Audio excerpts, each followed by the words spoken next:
नमस्कार, स्वागत है आपका बिहारी न्यूज में। मैं रत्न सेन भारती। आज हम बात करेंगे बिहार में पंचायत चुनाव को लेकर। बिहार में इस साल होने वाले पंचायत चुनाव पर ग्रहण लग गया है। कोरोना के बढ़ते मामलों को देखते हुए राज्य निर्वाचन आयोग ने इसे फिलहाल के लिए रोक दिया है।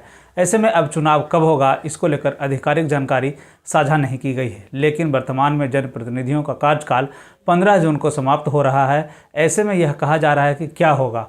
बिहार में फिलहाल इसको लेकर कोई कानून नहीं है जिसमें यह बताया गया है कि अगर पंचायत चुनाव तय समय पर नहीं होता है तो क्या होगा।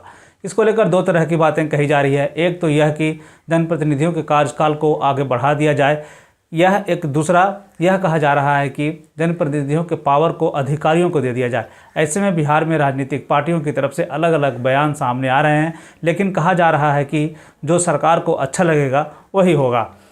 लेकिन मीडिया में चल रही खबरों की माने तो सरकार जनप्रतिनिधियों को आगे का कार्यकाल देने के मूड में नहीं है। अगर सरकार जनप्रतिनिधियों को आगे का कार्यकाल नहीं बढ़ाता है तो ऐसी स्थिति में बताया जा रहा है कि अधिकारियों के पास पंचायतों में चल रहे विकास कार्यों की जिम्मेवारी होगी। ऐसे में कहा जा रहा है कि जिलों के जिलाधिकारी पंचायतों में अपने अधिकारियों को काम बांटेंगे, जैसे कि वार्ड, ग्राम पंचायत और पंचायत समिति के तहत आने वाले काम बीडीओ करेंगे। वही जिला परिषद के माध्यम से होने वाले काम डीडीसी के पास होगा, उन्हीं के पास सारे अधिकार होंगे। हालांकि अधिनियम में संशोधन का काम विधानसभा में किया जाता है, लेकिन फिलहाल विधानसभा का सत्र नहीं चल रहा है, तो इसलिए अध्यादेश लाकर इसमें संशोधन किया जा सकता है और बाद में विधानसभा में लाकर इसे पारित किया जाएगा। लेकिन अधिनियम को लेकर विपक्ष के नेता अपनी सहमति नहीं दे रहे हैं। ऐसे में आइए जान लेते हैं जनप्रतिनिधियों के कार्यकाल को बढ़ाने को लेकर राजनीतिक पार्टियों ने क्या कुछ कहा है।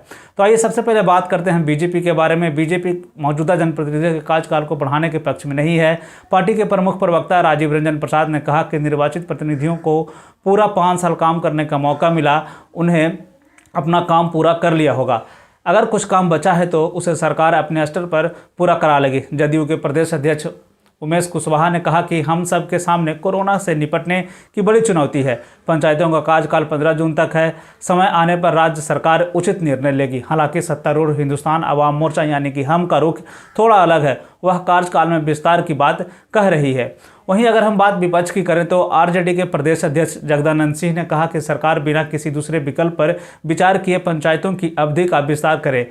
यह लोकतंत्र की बुनियादी इकाई है जिसमें गांव के हर एक वार्ड का प्रतिनिधित्व होता है। व्यापक जनभागीदारी की वजह से यह पारदर्शी भी है। प्रदेश कांग्रेस अध्यक्ष मदन मोहन झा ने कहा कि किसी जनतांत्रिक निकाय में अफसरशाही का न्यूनतम हस्तक्षेप हो, यह आदर्श स्थिति है। सरकार वर्तमान प्रतिनिधियों के कार्यकाल को विस्तार दे। कोरोना संकट के कम होते ही पंचायत चुनाव कराए। माकपा के राज्य सचिव अवधेश कुमार ने बताया कि पंचायत प्रतिनिधियों का कार्यकाल अगले चुनाव तक बढ़ाने के लिए सरकार जरूरी कानूनी प्रक्रिया जल्द शुरू करे। राजनीतिक पार्टियों की तरफ से दिए गए बयान में यह साफ होता है कि सरकार जहां जनप्रतिनिधियों के कार्यकाल में विस्तार करने के पक्ष में नहीं है, तो वहीं विपक्ष के नेता जनप्रतिनिधियों के कार्यकाल में विस्तार की बात कह रहे हैं। ऐसे में अब देखना है कि नीतीश सरकार क्या फैसला लेती है। तो ये थी पंचायत चुनाव को लेकर अपडेट बिहार और बिहार से जुड़ी हुई और भी ऐसे ही खबरों के लिए बने रहें बिहारी न्यूज के साथ।